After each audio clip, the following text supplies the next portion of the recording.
தமிழ்நாடு அரசு இந்து சமய அறநிலைத்துறை திருவள்ளூர் மாவட்டம் திருத்தணிகை வட்டம் மற்றும் நகர் அருள்மிகு சுப்பிரமணிய சுவாமி திருக்கோயில்ல அதன் உப திருக்கோயில்ல காலியா இருக்கக்கூடிய 26 காலி பணியிடங்களை அறிவிச்சிருக்காங்க. அது என்னென்ன அப்படிங்கறத பார்க்கலாம். அதாவது கூர்கா, இரவு காவலர், மிருதங்கம் வாசிக்கக்கூடியவங்க, புஜங்கம் செய்யறவங்க, வேதபாரண்யம், கொடைக்காரர், மாலை கட்டுறவங்க, தமிழ் புலவர், சமய பிரசங்கி, சித்த மருத்துவர், ஓட்டுநர், செவிலியர், கணினி இயக்குபவர், நாதஸ்வரம் ஊதுறவங்க, துப்புரவாளர், தட்டச்சர், பல வேலை காவலர், மேளம் பணியிடங்களை நிரப்புவதற்கான அறிவிப்பை வெளியிட்டிருக்காங்க. ஆர்வமா இருக்கக்கூடிய தகுதி இருக்கக்கூடிய நபர்கள் விண்ணப்பிக்கலாம். இந்த பணியிடங்களுக்கு யாரெல்லாம் விண்ணப்பிக்கலாம் அப்படிங்கறத விரிவா பார்க்கலாம். அதுக்கான கல்வி தகுதி என்ன, எப்படி விண்ணப்பிக்கிறது, வயது வரம்பு என்ன அப்படிங்கறத விரிவா பார்க்கலாம். இதுக்கு எப்படி விண்ணப்பிக்கலாம் அப்படின்னா தபால் மூலமா மட்டும்தான் இதற்கு விண்ணப்பிக்க முடியும். இதுக்கு முன்னாடி ஒரு ஆன்லைன் லிங்க் வந்து கொடுத்திருக்காங்க. அந்த இணையதளத்துல போய் விண்ணப்பத்தை பதிவிறக்கம் செஞ்சதுக்கு அப்புறமா நீங்க அந்த விண்ணப்பத்தோட சேர்த்து அந்த தபால் மூலியமா வந்து லெட்டர் அனுப்பி வைக்கணும் அப்படின்னு சொல்லியிருக்காங்க. அந்த இணையதளத்தை நாங்க கீழே கொடுத்திருக்கோம். நீங்க தாராளமா வந்து விண்ணப்பிச்சுக்கலாம். இதுக்கு யாரெல்லாம் விண்ணப்பிக்கலாம் அப்படின்னா தமிழ் நல்லா படிக்க தெரிஞ்சவங்க தாராளமா வந்து விண்ணப்பிக்கலாம் அப்படிங்கிற மாதிரி வந்து சொல்லியிருக்காங்க. அதாவது திருக்கோயில் பழக்க வழக்கம் தெரிஞ்சிருக்கணும் அப்படின்னு சொல்லியிருக்காங்க.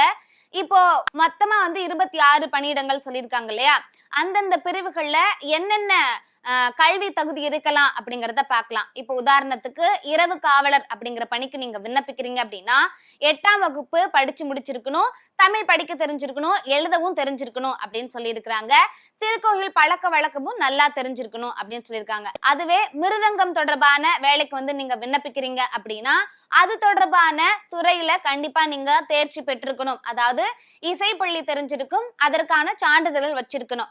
இதுலமே தமிழ் படிக்க தெரிஞ்சிருக்கணும், எழுத தெரிஞ்சிருக்கணும் அப்படின்னு சொல்லியிருக்காங்க. அடுத்து வந்து புஜங்கம், அந்த புஜகம் தொடர்பான இசைப்பள்ளியில நீங்க சான்று பெற்றிருக்கணும் அப்படின்னு சொல்லியிருக்காங்க. இதுக்குமே தமிழ் படிக்க எழுத தெரிஞ்சிருக்கணும். அடுத்து வந்து வேத பாராயணம், ஆகம பள்ளி இல்லைன்னா வேத பாடசாலையில அதன் தொடர்பான துறையில நீங்க குறைந்தபட்சமா 3 ஆண்டுகள் வந்து படிச்சிருக்கணும். அதற்கான சான்றிதழ்களும் கண்டிப்பா இருக்கணும். வேத ஆகமங்கள் கற்றிருக்க வேண்டும்னு சொல்லியிருக்காங்க. அடுத்து வந்து கொடைக்காரர், இதுக்கு வந்து நீங்க 8ஆம் வகுப்பு தேர்ச்சி பெற்றிருந்தா போதும். தமிழ் நல்லா படிக்கவும் தெரிஞ்சிருக்கணும், எழுதவும் தெரிஞ்சிருக்கணும். அதே மாதிரி திருக்கோயில் பழக்க வழக்கம் நல்லா தெரிஞ்சிருக்கணும். அடுத்து வந்து இந்த மாலை எல்லாம் கட்டுவாங்க இல்லையா, அதுக்கு கூட தமிழ் படிக்க தெரிஞ்சிருக்கணும், எழுத தெரிஞ்சிருக்கணும், மாலை நல்லா சூப்பரா கட்ட தெரிஞ்சுக்கணும் அப்படிங்கிற மாதிரி வந்து சொல்லியிருக்காங்க. அடுத்து வந்து என்ன அப்படின்னா தமிழ் புலவர் இல்லைன்னா இதுக்கு என்ன படிச்சிருக்கணும் அப்படின்னா பிலிட் இல்லைன்னா எம்ஏ இல்லைன்னா எம்லிட் வரைக்கும் படிச்சிருக்கலாம் அப்படின்னு வந்து சொல்லியிருக்காங்க. திருமுறைகள் வந்து நல்லா ஒப்பிக்க தெரிஞ்சிருக்கணும். அடுத்து வந்து சமய பிரசங்கி, இதுமே ஆகம பள்ளியில இல்லைன்னா வேத பாடசாலையில 1 வருஷத்துக்கு படிச்சதுக்கான சான்றிதழ் கண்டிப்பா இருக்கணும் அப்படிங்கிற மாதிரி வந்து சொல்லியிருக்காங்க. அடுத்து வந்து என்ன அப்படின்னா சித்த மருத்துவர், சித்த மருத்துவத்துல பட்டப்படிப்பு படிச்சிருக்கணும், இல்லைன்னா வந்து அறுவை சிகிச்சையில பட்டப்படிப்பு படிச்சிருக்கணும் அப்படின்னு சொல்லியிருக்காங்க. ரொம்ப முக்கியமா தமிழ்நாடு சித்த மருத்துவ கவுன்சில்ல பதிவு பெற்றிருக்கணும் அப்படின்னு சொல்லியிருக்காங்க. இதுக்கு 10ஆம் வகுப்பு தெரிஞ்சிருந்தா ஓகே. அடுத்து வந்து ஓட்டுநர் வேலைக்கு 8ஆம் வகுப்பு தேர்ச்சி பெற்றிருக்கணும் அப்படின்னு சொல்லியிருக்காங்க. கண்டிப்பா வந்து ஓட்டுநர் உரிமம் வந்து இருக்கணும். ஓட்டுநராக பணியாற்றுவதுல 1 வருஷம் அனுபவம் இருக்கணும் அப்படிங்கிற மாதிரி சொல்லியிருக்காங்க. அடுத்து என்ன அப்படின்னா செவிலியர் வேலைக்கு, இதுக்கு வந்து நீங்க பிஎஸ்சி முடிச்சிருக்கணும், இல்லைன்னா டிப்ளமோ இன் நர்சிங் வந்து முடிச்சிருக்கலாம் அப்படின்னு சொல்லியிருக்காங்க. செவிலியர் பேறுகால செவிலியருக்கான சான்றிதழ் பெற்றிருக்கணும் அப்படின்னு சொல்லியிருக்காங்க.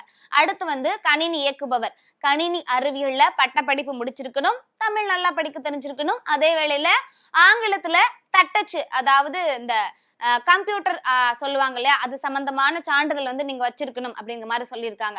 அடுத்து வந்து நாதஸ்வரம் ஊத தெரிஞ்சிருக்கணும், அதுக்கு அது தொடர்பான இசைப்பள்ளியில நீங்க படிச்சிருக்கணும், தமிழ் நல்லா படிக்க தெரிஞ்சிருக்கணும், எழுதவும் தெரிஞ்சிருக்கணும். அடுத்து வந்து துப்புரவாளர், இதுக்கு நீங்க 8ஆம் வகுப்பு முடிச்சிருந்தாலே போதும் அப்படிங்கிற மாதிரி வந்து சொல்லியிருக்காங்க. அடுத்து வந்து என்ன அப்படின்னா தட்டச்சர், இதுக்கு வந்து 10ஆம் வகுப்பு தேர்ச்சி பெற்றிருக்கணும், அரசு தொழில்நுட்ப தட்டச்சர் தேர்வுல தமிழ் இல்லைன்னா ஆங்கிலத்துல முதுநிலை தேர்ச்சி பெற்றிருக்கணும் அப்படின்னு சொல்லியிருக்காங்க. கணினி பயன்பாட்டுல வந்து சான்றிதழ் வச்சிருக்கணும் அப்படின்னு சொல்லியிருக்காங்க.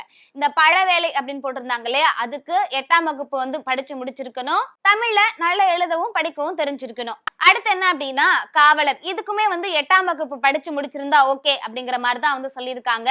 அடுத்து இருக்கக்கூடியது என்ன அப்படின்னா மேளம், இந்த மேளம் வாசிக்கக்கூடிய தொடர்பான இசை பள்ளியில வந்து நீங்க சான்று பெற்றிருந்திருக்கணும் அப்படிங்கிற மாதிரி வந்து சொல்லியிருக்கிறாங்க.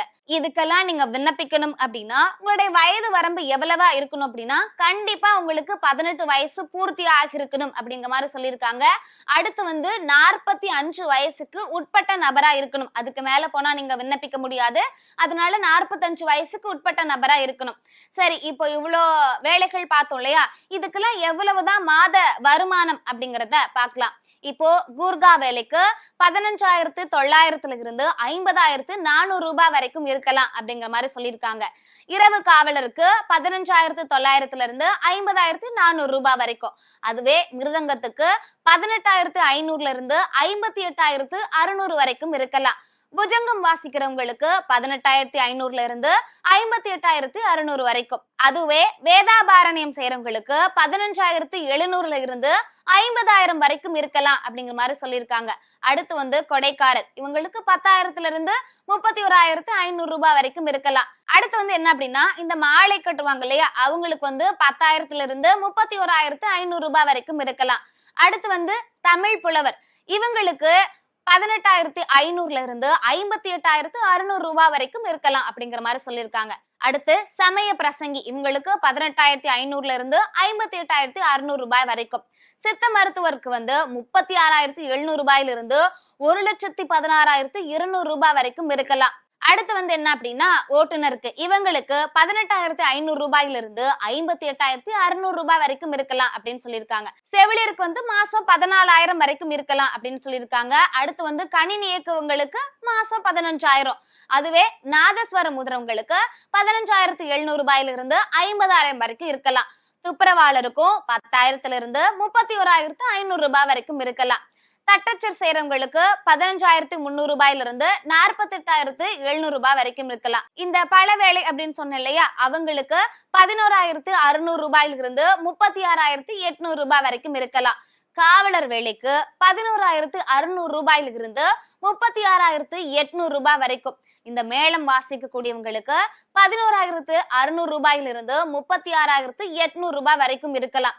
தமிழ்நாடு அரசு இந்து சமய அறநிலைத்துறை அருள்மிகு சுப்பிரமணிய சுவாமி திருக்கோயில்ல 2025 பணிக்கான தகுதியின் அடிப்படையில இந்த தகுதிக்கு வந்து நீங்க விண்ணப்பிக்கலாம். சரி, எப்படி வந்து இதுக்கு ஆட்கள் எடுத்துப்பாங்க அப்படின்னா, நேர்காணல் மூலமா தான் இதற்கு ஆட்கள் வந்து எடுத்துப்பாங்க அப்படின்னு சொல்லியிருக்காங்க. அதாவது நீங்க கொடுக்கப்பட்ட சான்றிதழ்லாம் வந்து சரிபார்க்கப்பட்டு அதுக்கப்புறமா நேர்காணலுக்கான அழைப்புகள் விடுக்கப்படும் அப்படிங்கிற மாதிரி சொல்லியிருக்காங்க. சரி, இதுக்கு எப்படி விண்ணப்பிக்கலாம், இதற்கான கால அவகாசம் என்ன அப்படிங்கறது பார்க்கலாம். இந்த வேலைக்கு விண்ணப்பிப்பதற்கான தொடக்க தேதி வந்து என்னைக்கு கொடுத்திருக்காங்க அப்படின்னா 8/10/2025 கொடுத்திருக்காங்க. இந்த வேலைக்கு விண்ணப்பிப்பதற்கான கடைசி அவகாச நாட்கள் வந்து என்னைக்கு கொடுத்திருக்காங்க அப்படின்னா 5/11/2025. இந்த நாட்கள் தான் இந்த வேலைக்கு விண்ணப்பிப்பதற்கான கடைசி அவகாச நாட்களா வந்து கொடுத்திருக்காங்க. அடுத்து வந்து நீங்க தபால் மூலியமா தான் அனுப்ப முடியும் அப்படின்னு சொன்னேன் இல்லையா, அதற்கான முகவரியுமே நாங்க கீழே கொடுத்திருக்கோம். தாராளமா நீங்க வந்து விண்ணப்பிச்சுக்கலாம். சோ இந்த வேலைக்கு யாரெல்லாம் வந்து தகுதியான நபர் அப்படின்னு நினைக்கிறீங்களோ தாராளமா இந்த ஒரு வேலை வாய்ப்புன்னு கூடிய விரைவில் பயன்படுத்திக்க பாருங்க.